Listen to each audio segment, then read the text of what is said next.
So there's a problem and working out whether something's bullshit or not. You know, someone's just wanting to make a video or to get some clicks, you know, making some outrageous claim that the world's going to starve to death, or is it actually true? So in this video I'm going to try and persuade you that I'm not bullshitting, and we are facing the death from starvation of billions of people over the next few decades, and potentially in the next 10 years, which isn't certain, right? No one's saying it's certain it's going to happen in the next 10 years, but if things carry on the way they are, it's certainly going to be certain in the next few decades. So I'm going to say why this is the case. All right, so as you may know, my name's Roger, and I've been growing food for 30 years. I'm a farmer. I started when I was 20. I've grown food every year since I was 20 till last year. I don't do it anymore because I did this sort of stuff. And I grew food commercially, as you might say, for 20 years. And so there's a few things to understand about food. One is that if you have extreme weather, then it destroys your crop. So if it rains too much, or it's too dry, or it's too cold, then it dies. And when it dies, it doesn't come back. And the other thing to understand about food is you've got to grow it at the right time of the year. So it's not like, you know, it's not like, you know, like here we go, lentils, right? Brown lentils. So you've got to grow those in the spring, and let's say, you know, it rains for 5 weeks.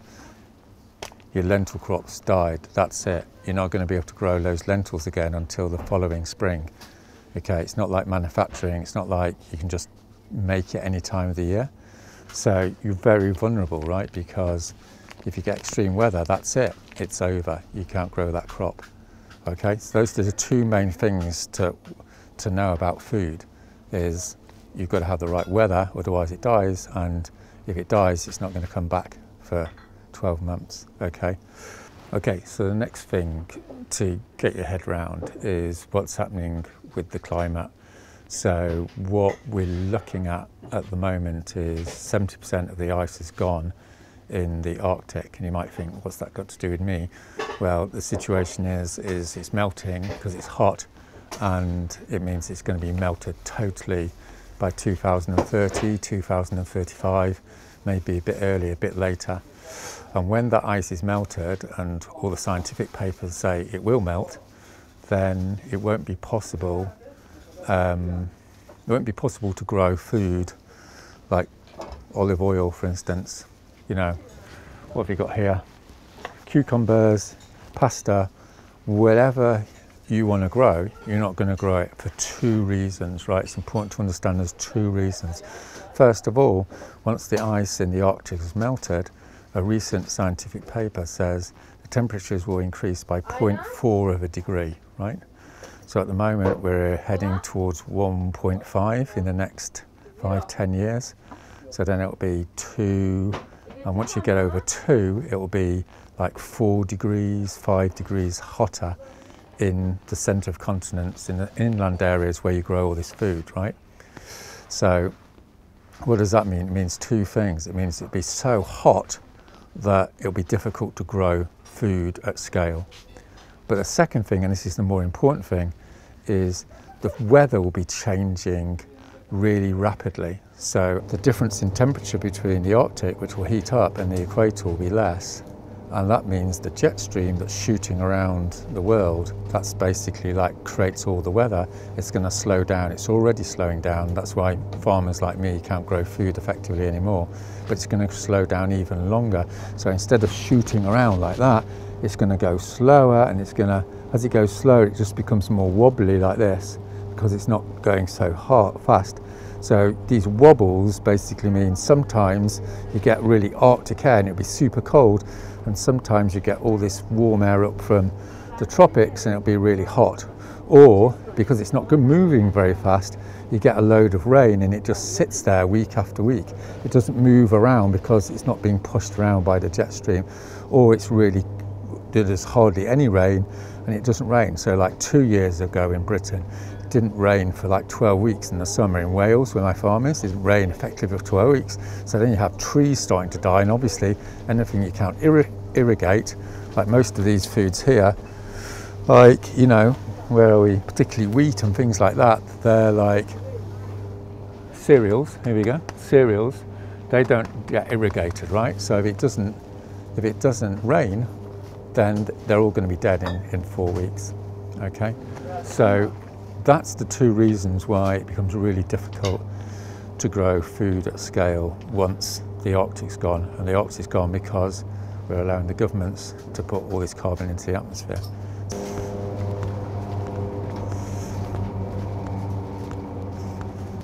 All right, this is my favourite part of the shop because of the vegetables. So as I say, I grew vegetables for 30 years. So every year I was growing vegetables. So I used to grow tomatoes and cucumber, not really peppers because it's quite difficult, definitely not bananas, but where are we? I used to grow carrots, I used to grow broccoli, loads of broccoli, potatoes, beetroot, beans, fennel. It's a nice thing to grow. Lettuce, used to grow loads of lettuce, right? So 2 or 3 years ago now, it was so bad, the weather all around the northern hemisphere, that food production was down in America by 30%, in Europe by 30%, and in Russia by 30%, right? And that means like there was a massive food crisis around the world. You didn't really hear about it because they had stocks, right? So what you need to understand is, like, with a lot of the food, they have it in store, like with corn and rice and wheat, they keep it in store. And that's one of the ways you stop people from starving. But the catch is what happened 3 years ago, right? It never happened before.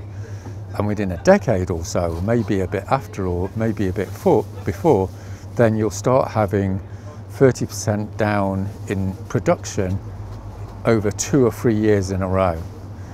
And the crux here is, once you've run out of wheat, it's not going to come back for a year, like I said. So that's when people starve, and that's the crux of what's happening. You know, that's what the crux of what is coming down the road. Because you don't need to be a genius to work out, you know, it used to be okay when I started growing veg 30 years ago, it was all fine, right? And then 20 years ago, it's a little bit tricky. And over the last 10 years, it's become effectively impossible for a small farmer to grow food. So you should be totally panicking at that news, because it means in 10 years' time, there's not going to be enough food to feed people in this shop. They're going to be coming into the shop, and it's a bit like the toilet rolls and the pasta over COVID. They're going to come in and they're going to say, there's no wheat left. Oh yeah, okay, so I've got one more thing to say before we finish, which is I've been on 2 14-day hunger strikes, like, so I actually know what it's like to be hungry. Like, I know what it is to have like a pain in your stomach all day. And what I'm trying to say is, that's what's going to happen to you and your kids, right? If we don't sort this shit out, it's going to be physically painful, and then you're going to die. And that's why you need to join Burning Pink, to sort this shit out. That's the situation. I'll see you next week.